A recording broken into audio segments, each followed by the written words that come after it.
வணக்கம் திரு செல்லூர் ராஜு. அதிமுக பொதுச் செயலாளராக திருமதி வி.கே. சசிகலா அவர்கள் தேர்வு செய்யப்பட்டிருக்கிறார். இது தொடர்பாக உங்களுடைய கருத்துக்களை பதிவு செய்யுங்கள் திரு செல்லூர் ராஜு. வணக்கம். நான் ஏற்கனவே நம்ம டிவிக்கு பேட்டி கொடுத்துருக்கேன். இந்த சூழ்நிலையில எங்களுடைய அம்மாவுடைய லட்சியங்கள், அம்மாவுடைய திட்டங்கள் நிறைவேறணும், அம்மாவுடைய கொள்கை நிறைவேறணும்னா அது சின்னம்மா மூலம் தான் நிறைவேறும் என்று ஏற்கனவே தொண்டர்கள் எல்லோரும் உரிமைத்த கருத்தை ஏற்கனவே சொல்லியிருந்தோம். இன்றைக்கு ஒரு மகிழ்ச்சியான சூழ்நிலையில் இந்த பொதுக்குழு கூட்டம் அவசரமாக கூட்டப்பட்டாலும் கூட நல்ல முடிவை அதிமுக வரலாற்றில் ஒரு புதிய முடிவை எடுத்திருக்கிறது. அனைத்து இந்திய அண்ணா திராவிட முன்னேற்ற கழகத்தில் புரட்சி தலைவர் மறைந்த பிறகு அன்றைக்கு கழகம் இரண்டுபட்டதை, இது இரண்டுபடுவதற்கு பல பேர் காரணமாக இருந்தார்கள். இன்றைக்கு அப்படிப்பட்ட சூழ்நிலை இல்லாமல் தாயோருடைய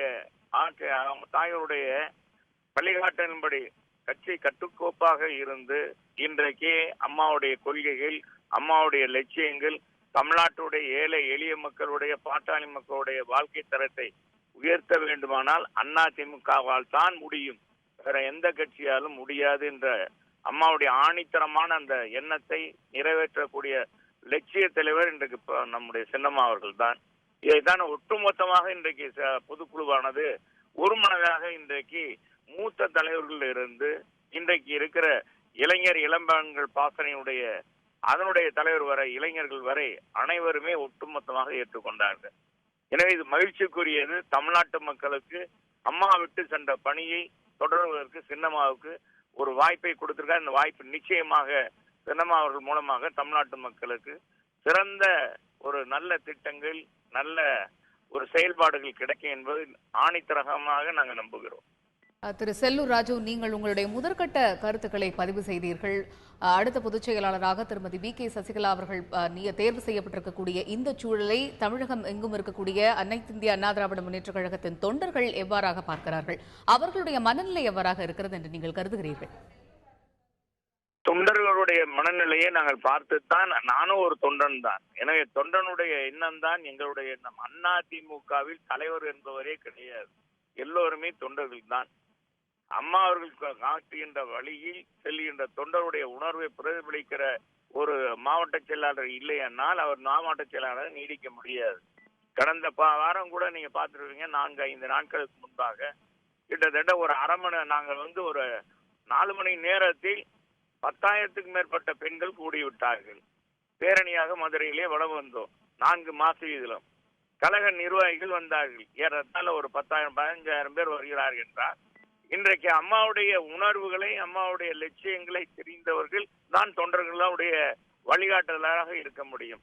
எனவே எங்களுடைய தொண்டருடைய உணர்வு தான் என்னுடைய உணர்வும் அதுதான். எனவே அதில் மாற்று கருத்து ஏதும் இல்லை. தொண்டர்கள் அனைவரும் இன்னைக்கு ஒட்டுமொத்தமாக சின்னம்மா அவர்களைத்தான் விரும்புகிறார்கள். திரு செல்லூர் ராஜு, அனைத்து இந்திய அண்ணா திராவிட முன்னேற்ற கழகத்தின் தொண்டர்களுடைய ஏகமனதாக திருமதி வி.கே. சசிகலா அவர்கள் தேர்வு செய்யப்பட்டிருக்கிறார் அப்படிங்கிற ஒரு முக்கியமான கருத்தை பதிவு செய்தீர்கள். அவர்கள் எப்பொழுது பொறுப்பேற்கவிருக்கிறார்கள்? அதற்கு அடுத்தபடியாக அவருக்கு முன் இருக்கக்கூடிய முக்கிய சவால்கள் என்னவாக இருக்கிறது என்று நீங்கள் கருதுகிறீர்கள் திரு செல்லூர் ராஜு? இப்பொழுதுதான் எங்க பொதுக்குழு ஏற்றிய அந்த தீர்மானங்களை அம்மா அவர்கள், சின்னம்மா அவர்கள் பொதுச் செயலாளராக ஏற்றுக்கொள்ள வேண்டும் என்று ஒருமனதாக நிறைவேற்றிய அந்த தீர்மானங்களை எங்களுடைய தலைமை நிலைய செயலாளர்கள் மூத்தவர்கள் கொண்டு போய் சின்னம்மாவிடம் கொடுத்திருக்கிறார்கள். கொடுத்து அவர்கள் உடனடியாக இப்பொழுதுதான் எங்களுக்கு தகவல் வந்தது, பொதுக்குழுவுடைய தீர்மானத்தை நான் ஏற்றுக்கொள்கிறேன், அம்மா வழியில் செயல்படுகிறேன் என்று ஒத்துக்கொண்டிருக்கிறார்கள். அந்த செய்தியை இங்கே எங்களுடைய தலைவர்கள் பதிவு செய்தார்கள். எனவே எங்களுக்கு மகிழ்ச்சிக்குரியதாக இருக்கு. இனிமேல் சின்னம்மா அவர்கள் அவருடைய கருத்துக்களை பதிவு செய்வார்கள். இப்பொழுது நாங்கள் இதுவரைக்கும் சின்னம்மா அவர்கள் எந்த கருத்தையும் சொல்லாமல் இருந்தார்கள். இன்றைக்கு தான் அவர்கள் சொல்லியிருக்கிறார்கள். எனவே அம்மா அவர்கள் சொன்ன பிறகு இனிமேல் தான் அது பற்றி தெரியும்.